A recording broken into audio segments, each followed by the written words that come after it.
Hi everybody, my name is Charissa Riddle and Miguel Escobedo and I are going to introduce our application called KidWatch.er. KidWatch.er is a two-part system, an application and a watch that helps you keep track of your kids. It doesn't just keep track of your kids, however, it also helps you manage them. So the application will let you set a child's location, it will let you track your child's location, it will send text messages and alerts, and it will receive text messages and alerts when your child goes beyond the boundaries you've set. Here's how it works. For younger kids, they'll wear a watch that displays what the parent inputs into the application. So the parent can send text messages, and on the watch, you'll see exactly what the text message says. We understand that a lot of younger kids can't all read, and so we want to make sure that the watch also receives ambient messages, like colors or different vibrations that helps the child understand what the parent wants them to do. We also think it will be interesting to use pictures as a way to convey the parent's message. Older kids will use their own phones to receive messages from their parents, so this will be an application-to-application use. Our target audience are parents and teachers. Parents can use this in crowded places like parks and amusement parks, where they want to give their kids flexibility to roam, but they also want to set a comfortable distance so that they know that they're safe.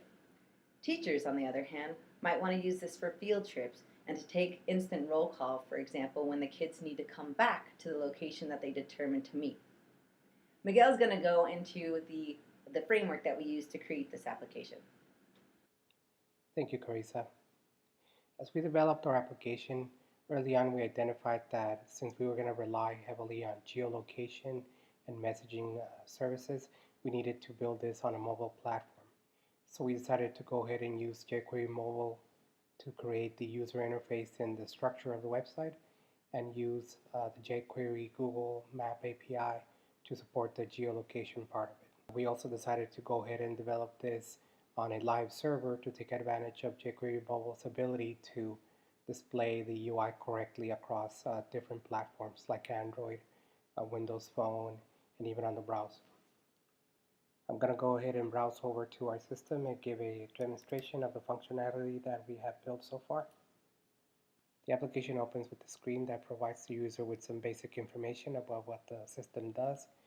They can go ahead and open this accordion and get additional text information on that. It also provides your basic login entry form for an existing user to log in. If the user does not have an account, there's also a button here that allows the creation of a new account.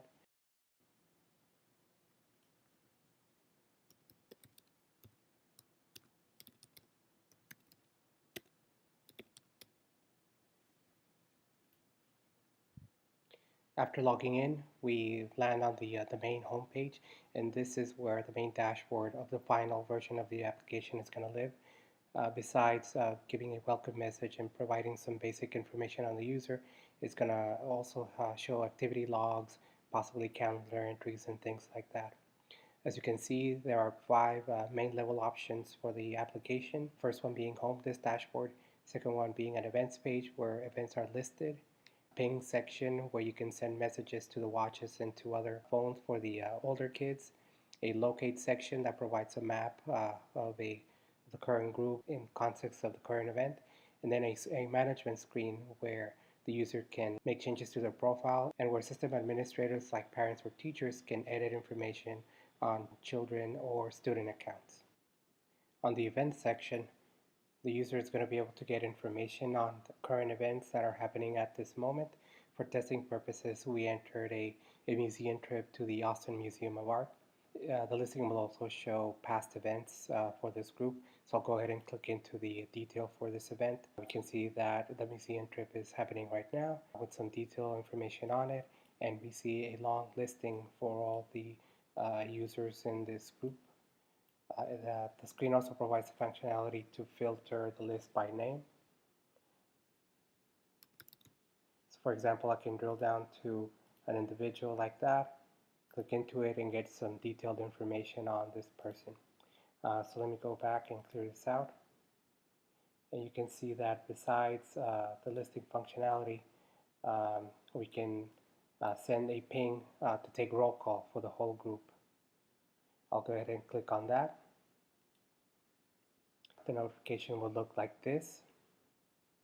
And what the kids would see on their watch would be a message along the lines of this, where they would press OK to go ahead and say that they're present for the roll call.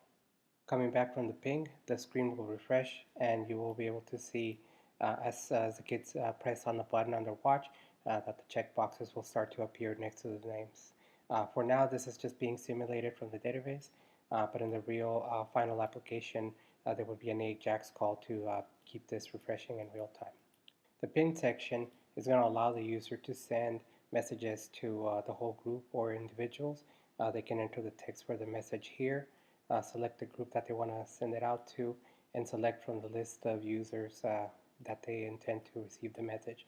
After they select that and enter a message text, they can press send ping and the message will be sent on. And there'll be more detail on this later.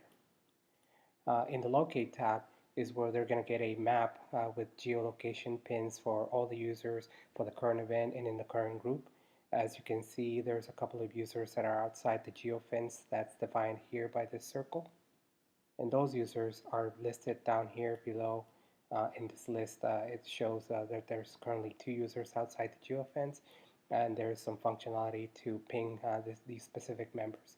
You also get a complete list of all the users that are correctly inside the geofence at that moment. I'll go ahead and press this ping stray group members button and it'll send us back to the ping section. And now you can see that there's a pre-populated message and a notice that there's some ping being prepared for people that are outside the geofence. And the 2 people that we saw on the map outside of the geofence are now highlighted and pre-selected.